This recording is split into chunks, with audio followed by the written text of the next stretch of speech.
All right, hey everybody, welcome back to the show. Today we're sitting down with Carolyn Custis James, who was on the podcast over 100 episodes ago, a long time ago. And last time she spoke to us about the book of Ruth in the Old Testament. And today we're going to further that conversation a little bit by wading into the waters of her book Maelstrom, which is subtitled How Jesus Dismantles Patriarchy and Redefines Manhood. So, Carolyn, welcome back to the show. It's always good to connect with you. Thank you. It's good to connect with you too. I thought you were going to say I was on your podcast 100 years ago. It might feel that way, but it wasn't that long ago. 100 episodes is a long time though. We covered a Yeah, lot of ground since then. congratulations. That's amazing. Thank you. So let's jump right into this book, and maybe let's even talk about the cover, because there's a book floating around out there with a white cover that I have here, and that was Yes. published, I believe, in 2015. And Yes. then we have the book with the blue cover that was published in 2022. So maybe if you could begin by talking to us about the story behind this book. What's it about? What's the meaning of the title? Who's it for? All that stuff. And then, really important, why revisit the work? Why revisit the book 7 years later after it was published? Because the cover, I know, is not the only thing that was tweaked. That's right. That's right. Well, I mean, this was just the next in a sequence of books that I had been writing. And the earlier books led me to this one because, most of the books that I've written have really focused on what is the Bible's message for Hmm. women and girls. Hmm. And I dig into the narratives of these, incredible women a lot whose stories have been marginalized or diminished Hmm. or just ignored.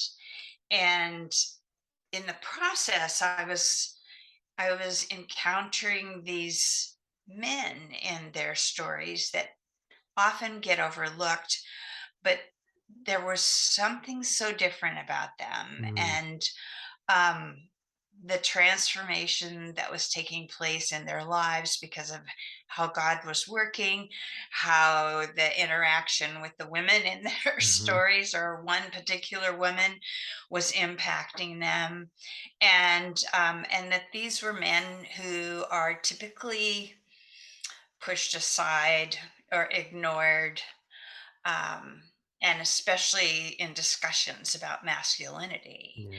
But I was seeing a completely different version of masculinity that just I wanted to tell their stories. And Mm. my second book was Lost Women of the Bible, and I this one sort of sounded to me like it was going to be Lost Men of the Bible because I Right. just I wanted to put their stories out there. Sure. I thought they were important.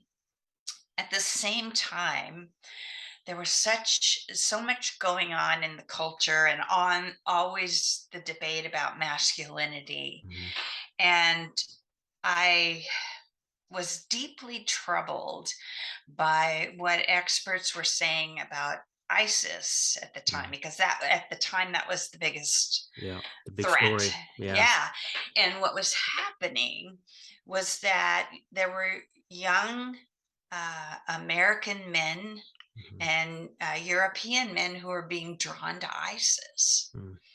And what the experts were saying, and that quote is actually in Maelstrom. John Esposito is a professor of religion and international affairs at Georgetown University. Mhm. And he said that the men are being drawn to ISIS in search of a new identity for a sense of meaning, purpose, and belonging. Mm. And that just hit me hard. I just thought, where are we in that conversation? Yeah. Why aren't we offering young men a sense of, meaning and purpose and a real sense of belonging? Sure. Instead, what we're doing is, and I talk to men about this, Mhm. they say, oh, we just hate Father's Day because we get lectured and beat up about, get off the couch and start taking charge. And there's just all this man up stuff. Yeah. And, it's muscular and and, I I know men who aren't wired that way at all, Mhm. um, and are wonderful Christian men. Mm. That I would never look at them and say, "Well, you're not masculine or manly enough." It's sort of like they are, flourishing as Sure. men and as human beings. So I knew that, Mhm. but I also just thought there's something really wrong here. And when you look at masculinity and what the church preaches Mhm. about, men need to take charge, that men are responsible to provide and to protect, Mm. and that that this is something that must be achieved Yeah. and maintained, Yeah. and it's fragile. Yeah. If you get COVID, but worse than that, Yeah. it's worse than that. I mean, I'm always following the tweets of some of these men who are battling ALS, Yeah. and they can't even feed themselves, and they are courageous, Mm. and they are reaching out to other people. It's changing the kind of person they are, the Yeah. things that they care about. Yeah. I mean, it takes your breath away to read what their stories are like. Yeah. And that doesn't make sense with all of this. One of my best friends was a man who uh, was in a trampoline accident when he was a teenager, and he was paralyzed his whole life. Mm. How's he going to protect anybody? Sure. So you have to earn your manhood, Yeah. and you can lose it by a job loss, a diagnosis. Freak accident. Yeah. Yeah, Yeah. a divorce, Yep. all the kinds of things that men are going through now with all the turmoil of the pandemic, and or if they get divorced, all the kinds of things, even old age, Yeah. Yeah. you know, Yeah. takes a man's right to call himself a man That's right. away. Yeah. And I just knew that couldn't be true. And I felt like, what I've been learning about women has been so empowering Mm. in in good ways, Yeah. not in, well, we're gonna take our share of the pie, but in terms of, you know, living out the Mhm. calling, using the gifts that they have, Yeah. paying attention to what's going on around them and how they can make a difference. Yeah.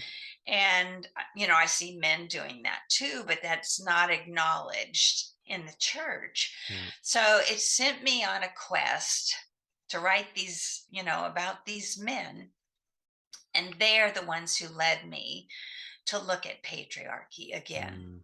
Mm. And I wasn't planning to do that. I just wanted to put their stories on the table because they were examples of transformed men. Yeah. Yeah. And so that's how it got started. And that's how Mhm. the White Book came out in 2015. Yeah. The men led me to look again at patriarchy Yeah. because that's embraced, as Christians. Um, anybody reading the Bible, there's Sure. patriarchy is on almost every Every page at page. least. Yeah. Yeah, um, and we've concluded from that some modified version of patriarchy is God's plan. Mm. When it doesn't show up until after humanity rebels, and it's not announced as a new and improved way of being human. Yeah. It's announcing a total collapse of what God planned and created in the first place. I So think an important thing you say in the book too, and you've said this in other places, is that patriarchy isn't what the Bible is prescribing. It's like the backdrop against which the stories of the Bible take place. And that's a yeah, very big distinction to make, because if you read it the wrong way, you can very easily conclude, well, this is what the Bible is saying, the way the world should be run, when in reality, it's this is the way the world was run, and the stories are taking place against that backdrop. That's a very different way to look at it. yeah, yeah, Yeah. yeah. And it's when you start to look really closely at the Mhm. Bible, you see that the Bible itself is dismantling it. That's right.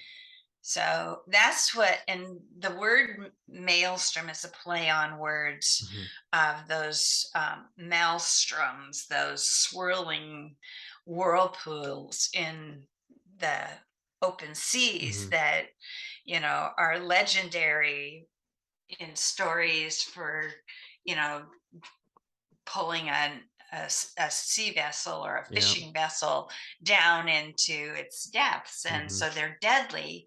And so I changed the first four letters, rearranged them into maelstrom, Mhm. and used the maelstrom as a metaphor for patriarchy, that it Yeah. it pulls men down. Yep. It's a destructive force Yep. in culture, Yeah. and everybody's impacted by that. Yeah. It's funny. I was reading the book and I was thinking to myself, like, I've deconstructed, for lack of a better word, a lot of different things. Like I've thought a lot about like the topic of hell, and even like the women's roles and things like that. But I never really thought a lot about manhood. Like, and that's I thought that I was like, that's odd because I'm a man. And so like it's so odd that I wouldn't think Yeah, about this particular piece of my theology. But I was thinking back over my life, and the biggest, I guess you could say, influencer on my idea of manhood was like John Eldridge and all of his work, right? Like Wild at Heart, The Sacred Romance. Like I have all of his books. I even went on a Wild at Heart retreat in 2007, I think it was. And there's a lot of his work that helped me in a positive way. Like I think of his work with inner child work, like kind of accessing that younger version of yourself and kind of bringing healing to that person. But the thing that always rubbed me the wrong way about that world was that idea of you have to be like this outdoorsy, muscular, strong, outgoing leader. Like you have to be like the head of the church, the head of the family, the head of the household, all these different things. And like you said before, I always felt like that's just not me. Like I feel like I'm just not that outgoing, take charge, be in command kind of person that I feel like these books and this writing and a lot of the teachings that were around that, which were found their way into a lot of my theology classes and things like that, and my leadership classes in school, pushing me to be this person I just feel like I'm not. And I was like, I always thought there's got to be another way to be a man than that. So I just kind of tucked all of that away. But when I read your book, it brought it all back to me. And I was like, this is the other way to be. And this is just so freeing to me to realize that this isn't prescribed by the Bible or God, that I have to be this specific way. I could just be yeah. me. And the idea that is rampant in every culture Yeah, is that you have to earn your manhood. that's right. And in some cultures, and I've written about them in my book, because I did research. I mean, one of the my complaints about American theology is that it's very insular, Yeah. and we don't look at other cultures, and Hmm. we don't look at, um, is the message we are proclaiming going to hold up in other cultures? Like right now, that message wouldn't hold up in Ukraine. Mm, If you're a woman in Ukraine, yeah, you know, uh, you you're going to get in there and do whatever you can, that's right. and you may not know what that's Mm, going to be. Some of them were making bombs, and some of them were rescuing family members and getting them out of the country, and some yeah. of them are in the battle. Hmm. It's their country that's at stake, and everybody's going to do whatever. That's right. And what I what I concluded, and you see it in biblical stories, is that, men are under this pressure to rise to the top. I mean, I talk about the patriarchal pyramid Mhm. structure, Mhm. that there are all kinds of little pyramids, and then there are bigger pyramids, and there's not a lot of room at the top, so there are even a lot of men at the bottom. Yeah. And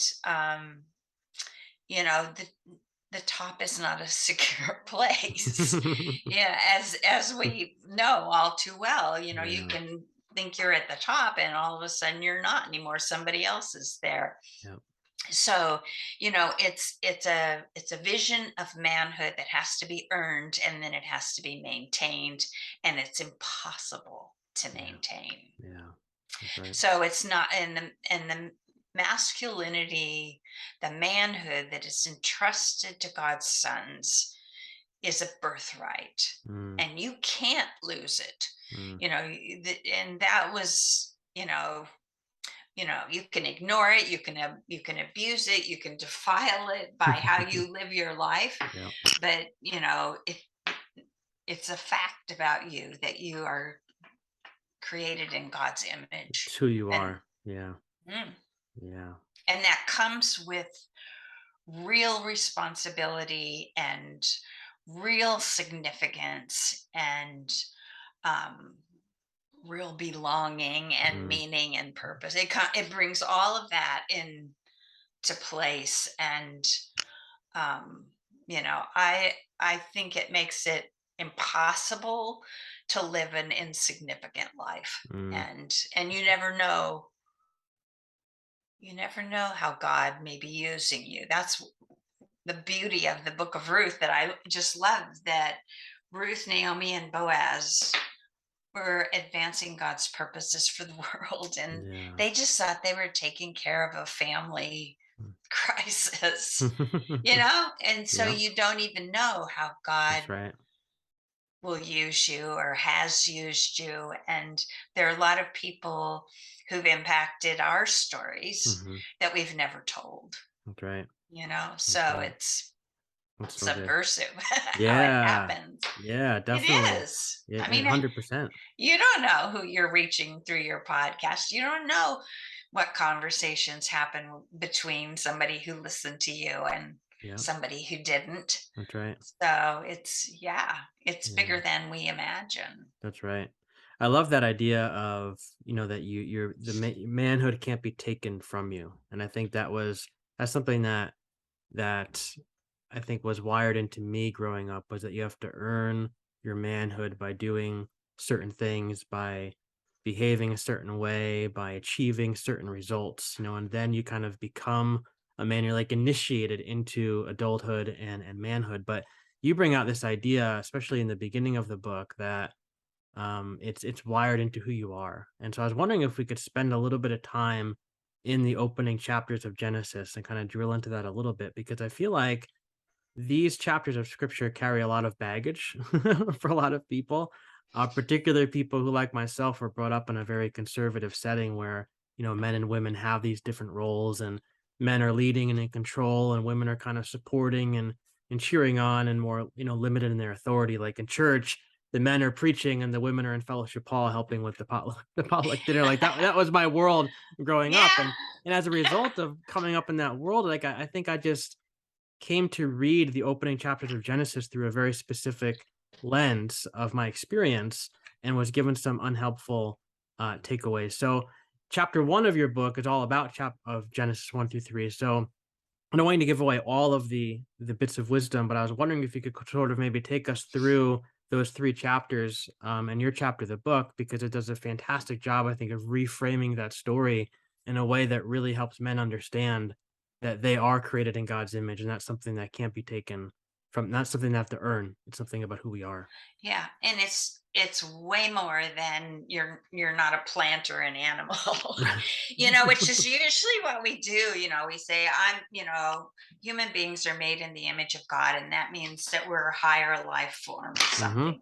It's way more than that. Yeah. And I was raised similarly to Mhm. in the kind of context. It was a lot of Bible teaching, for which I'm grateful. But the creation narrative Mhm. has become for me the overarching vision of that God has for humanity, for Mm. his world. Yeah. And not just, God is setting up the chairs for this for the real action that's going to Right. follow. Yeah. And the image bearer has never I've never heard anybody really unpack it. And Mhm. I think there's a lot more to it than what I've seen.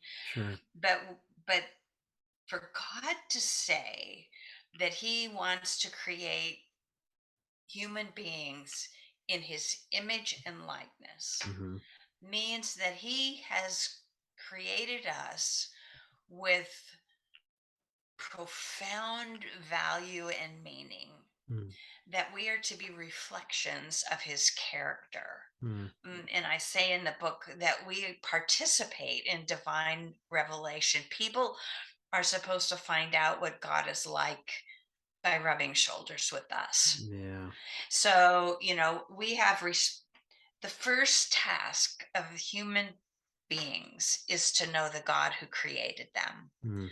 so that they could emulate his heart for the world, his character and compassion, his long suffering love, and just all we are we are born with enormous responsibility, and Yeah. that is our first task, Mm. to know our creator and to cultivate his character. Yeah.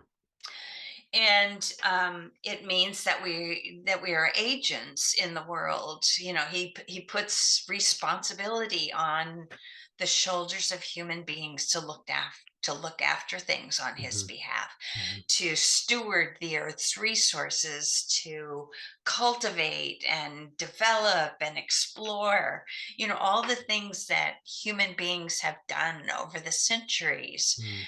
is inaugurated in Genesis 1. Yeah. It's God's vision. And you know, it's it means that you have, as a human being, ultimate value. That there's no human system, patriarchy, feminism, whatever you want to call it, that can exceed what we are given when we are created as God's image bearers. Mm. And we just have reduced it to nothing. Yeah. And it means that our reference point is our creator, that's how we know who we are, that's how we know how we are to live, Mm. that's what we are to learn, what to love and what to be worried about, Sure. Yeah. and it's to be an all encompassing relationship, and it's our lifeline. Yeah. So it's not just that God's starting the story, and is this about evolution or not, or Right. it's not a debate text. It's a starter Yeah. for all of us. And um and it's and every human being has it, and it means that we identify who we are by looking at our creator, not looking at each other, not saying this guy's more manly than I am, Mhm. or I just lost my job, so my manhood is tarnished. It's not. It's Yeah. and it gives us a significance that we can never measure, because we don't know how God is using us. Mm. We think we know, if we hear something in feedback, or we work in an organization where we can see results of our actions, but that's just the tip of the iceberg.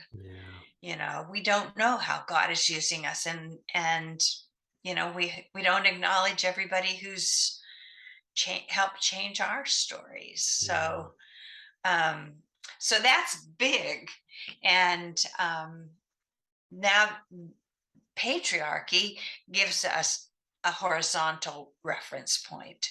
Mm, Your masculinity is defined in your ability to lead others, to mhm, be in control of others, to be in authority over others. mhm.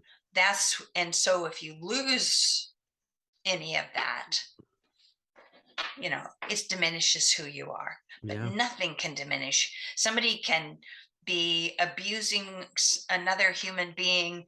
They can be, you know, the kinds of things that go on in war and in crimes and all that. That does not diminish a person's true value. Yeah. It's an affront against Almighty God because his image is being harmed. Yeah. So it's not, it gives us a completely different way of looking at human beings. Yeah. Everybody matters. And it's not a pecking order. Hmm. And you're not defined by your job description. This is what defines you. Yeah. It's funny when I was thinking while you were just talking about when like I used to pastor a church and I left that position, then we did a church plant and we did that for like 2 years, then we ended that. And I remember in that time of my life really feeling like I failed as a man because I was told again, going back to, the man is the leader. You're doing things, you're up front, you're putting things together. Like this is the role of a man. And I remember leaving that job and then leaving the church plant and just feeling so defeated because I said, I just feel like I failed as a man. And I felt like there was a part of my manhood that was taken away from me. And then when I went back to school, a lot of the focus was on helping me kind of refine my voice and kind of refine um, like who I am as a man, and I kind of bring that back out of me because it got squished or it got squashed or whatever. But again, the focus was on finding your voice that you could be that leader, that you could be that vocal person, that outgoing person, and kind of get back into that role of leadership. And I remember again still feeling like I just feel like I don't fit this. Like I feel like it's just not who I'm supposed to be. And so coming into this podcast, doing this podcast has helped me find my voice, but in a much different way. And I feel like Yeah. I've really begun to discover from conversations with people like yourself and a lot of other people just that I am good and I am beautifully and wonderfully made and I am made in the image of God. And like you said before about rubbing shoulders with God so that when people rub shoulders with you, they get an idea of who the creator really is. And I feel like that's my purpose. And that's the purpose of all of Yeah. us, right? Yeah. Every human life has profound meaning Yeah. that cannot Yeah. be taken, cannot, and even, what you've been through, God uses everything, That's right. and some of the wounds that we have and some of the failures that we Mhm. experience Yep. are places where we grow the most, That's right. and where God shapes us in new ways. That happens in the stories that I've written about in Maelstrom, Yeah. where there's one, I mean, one of my favorites is Judah, Mm, because, it's so amazing to me that people just skip over him. mm. And his story is like, how am I going to preach this? There's prostitution in this story. Right. Well, yeah, there's human trafficking, and there's you know That's right. a criminal cover up and all kinds of horrible things in the Bible. It's sort of hard to read to children Right. sometimes, Y where you think, skip the well, Old Testament. yeah. Right. I know. Well, I was reading a book to my granddaughters, and it was the story of Abraham, and all of a sudden there's this altar with his son on it, all tied up. Right. And my granddaughter said, what is happening? And I thought, how do I tell her this story? Because they would be upset about the ram too. you Right. know There's really no good aspect for the story for kids. you know yeah, but it's Judah's story is the turning point in Genesis. Mm, It is the hinge that holds the book together. mm, And pastors don't know how to preach it. They can't stand Tamar. She's sort of this. She's a bad woman. That there's a mistranslation in the text because Judas said to say, she's more righteous than I am, mm, but he's not saying that. He's saying she's righteous, I'm mm, not. And the transformation that takes place in him is so utterly countercultural and radical when mm, he stands before Joseph and doesn't even know he's Joseph, mm, and he sacrifices himself for his youngest brother that his father is now playing favorites with. mm. And it is so gospel, his story. And it's completely skipped, in some sermon series, it's just, let's get on with Joseph. That's the fun story. Yeah. And it's, but the change in him is so utterly radical, Mm, so utterly gospel. mm, I mean, he's really sacrificing himself mm. for his father's new favorite. And it's just, I just think if you can read that without tears, you need to go see a doctor. Right. You should see a therapist. Somebody. But these are men who hit walls, who go through terrible struggles, who find out that God's hand is in their stories, and that he has different ideas about who they are, Yeah. and Mm, and sometimes those struggles are the rich places in that's our right. own, the shaping parts of our stories. But Yeah. that's not what we hear. What we hear is you need to be successful, you need to prosper, whatever. Yeah. Yeah, and I would encourage our listeners. I mean, like Carolyn said in the book, you go through these stories and you take them one by one and you retell them in such a magical way, for lack of a better word, that really brings aspects of their story to life. And there's just so many aha moments. So just for our listeners, this book is a good investment of your time and of your money. But I want to ask you, Carolyn, and this might be a really stupid question. Um, and you can maybe be might even be asking it the wrong way, so you can help me rephrase it if it's the wrong way to ask it. But I was thinking, like, as I'm reading the book, is there a difference at the end of the day between men and women and their purpose? Because obviously our anatomy is different, but we're both created in the image of God. Like, we both have that mark of the divine upon us and within us. And the goal is for us to live from that space. And so at Hmm. the end of the day, like, I was thinking, like, why is there all this arguing about what men should be doing, what women should be doing, if the Bible itself says right there in black and white that we are made in the image of God? Like, is there any kind of difference between us at the end of the day? Yeah. Well, and when you read Genesis 1, and again I'll say this is the vision Hmm. that Jesus came to restore. It's there's no specific job description that I mean, it's wide open. Right. And I think, we want to know that we're doing life right. Yeah. Yeah. That's what we want. We want to Yeah. know that our behavior is appropriately male or female, Hmm. or that that in our marriages that we've got this figured out. And I grew up with that. Hmm. I grew up with the not with the idea that I would follow my husband, Hmm. and I married a man who had no intention of of following that rule. He really challenged me. He said to me, "You need to find out what your gifts are and what God wants you to do with your life, and I'm not the answer to that question." Wow. Yeah. And, I didn't see that coming, but, we've done that for each other. I want him to answer God's calling on him.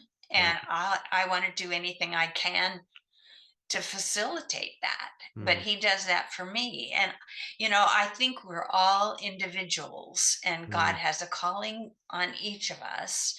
Each of our circumstances are different, and that those circumstances can change in radical ways. Yeah. When we first got married, he was in seminary and working on a doctorate, and he ended up getting two doctorates because the Mm. first one wasn't going to get him the job he wanted. Mm. And I was the main breadwinner for all those years, and that was not the playbook.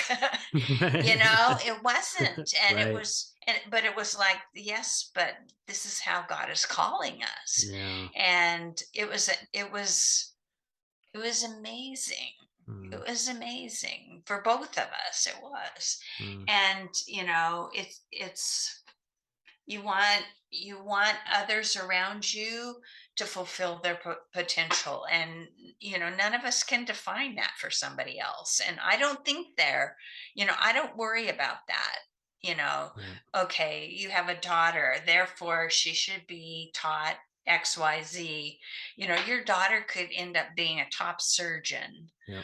or a political leader, Yeah. or you don't know, you just want her to. I think she's gonna be a lawyer. There you go. Oh, good for you. But really, you Yeah, just think, sure. why should we say narrow the vision? That's These are right. these. And for me, I was raised to think that my calling as a woman was to be a wife and mother.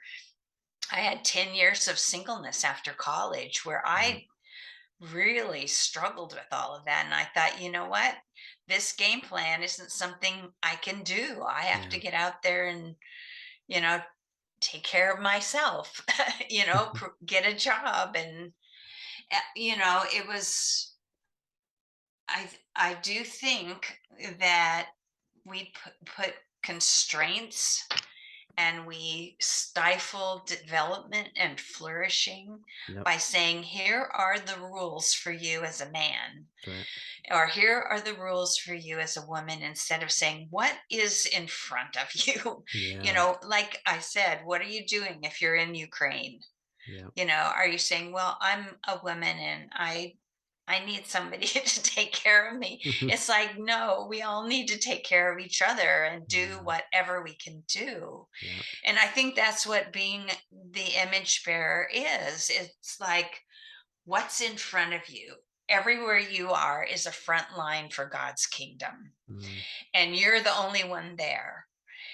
Are you an encouragement to others? Do you see somebody who's struggling? Are you doing the best job that you can do with whatever occupation you have or whatever responsibilities?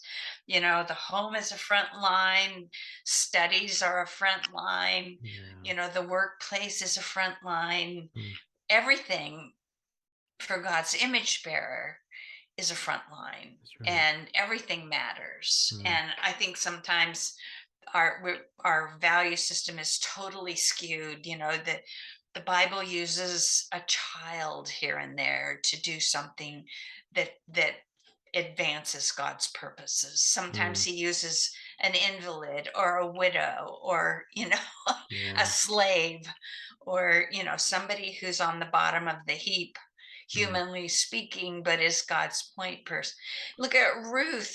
She was an undocumented immigrant Mhm. who came into Israel and reinterpreted Mosaic law. Yep. and and she was right, Mm. but she had a different perspective because she was on the hungry side of the law. Mm.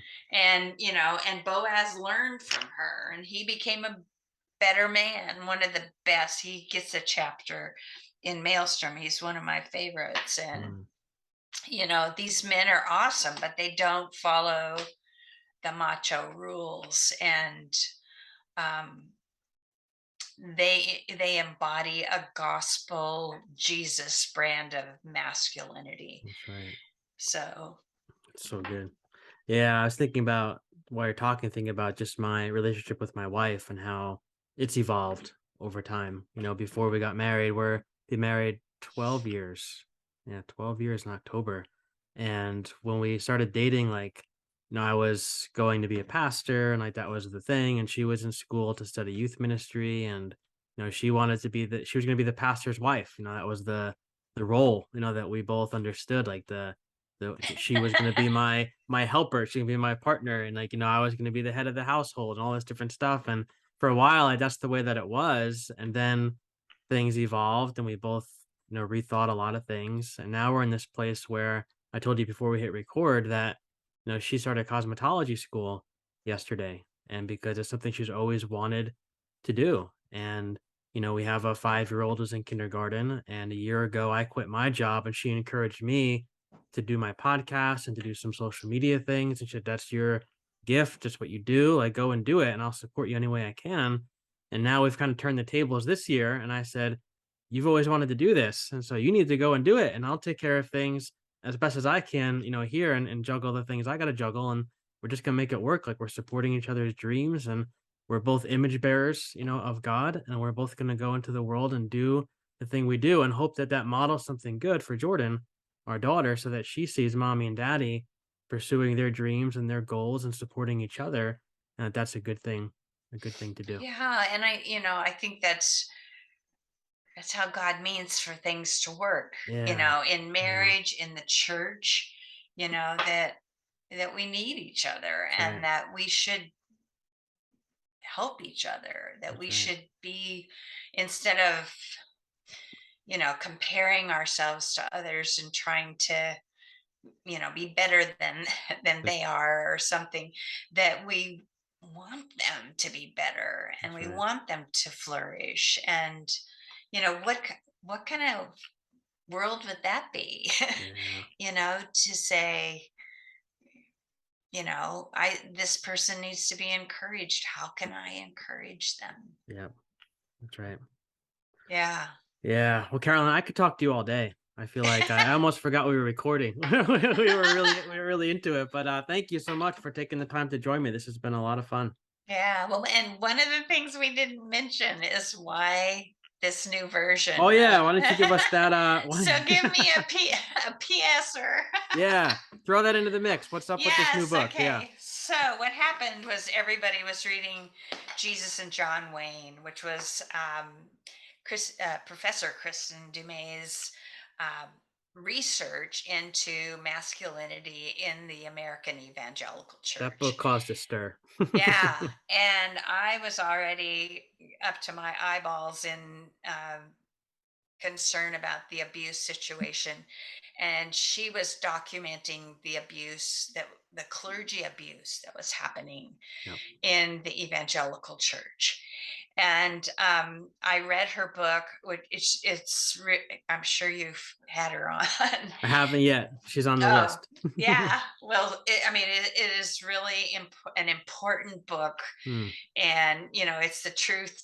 She's a truth teller, and people don't want to hear the truth always. But we need to look at this because the evangelical church is is is experiencing an epidemic of clergy sexual abuse and other Yeah. forms of abuse. Yeah. And we don't put it all together unless somebody writes a book like this, because our denominations are scattered, our Yep. congregations are scattered, so it just looks like one here and then one there, but it's hundreds Mm, of abuse scandals.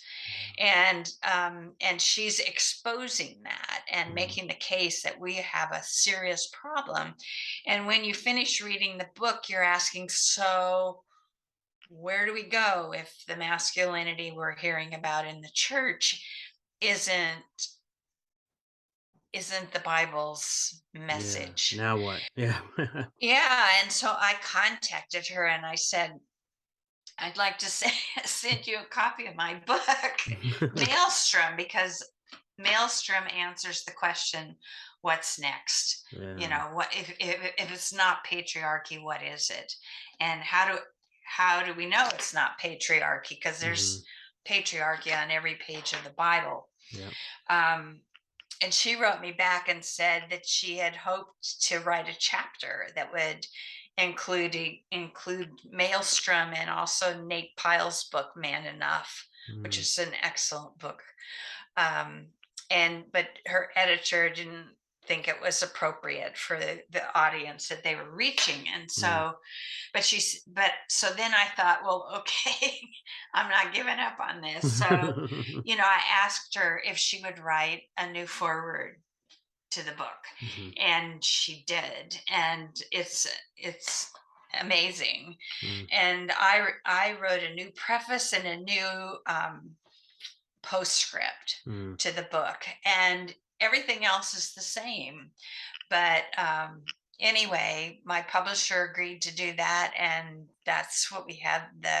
The blue book is how Jesus dismantles patriarchy and redefines manhood. But Maelstrom presents patriarchy as an important hermeneutical tool that we can't understand the biblical narratives if we ignore the patriarchal culture that stands behind those narratives. So, as Westerners, we're going to make a mess of how we interpret the Bible if we just go from the United States or a Western culture to the biblical text and interpret from that angle. Yeah. So, and I think it's so important that this book was revisited because, like you said, since 2015 when it was first released, like so much has happened. I mean, we had Donald Trump in the office, which unleashed a whole lot of things in the church and in the world. We had all these different scandals like Hillsong come up and all these other ones that are popping up here and there that are now in the media all the more because social media has exploded so much. So you hear so much now that you may not have heard 5, 10, 15 years ago that are going on. And so I think a lot of people are asking, like, if this model is not working, what in the world are we supposed to do? And your book, like you said, answers that question of now what? Because a lot of people are asking, now what? What do we do? And I think your book really addresses that in a very helpful and important way. Yeah, well, I think we're at a really strategic time for Christians in America. And, all the things that are flying in our face make us ask questions, make us look again.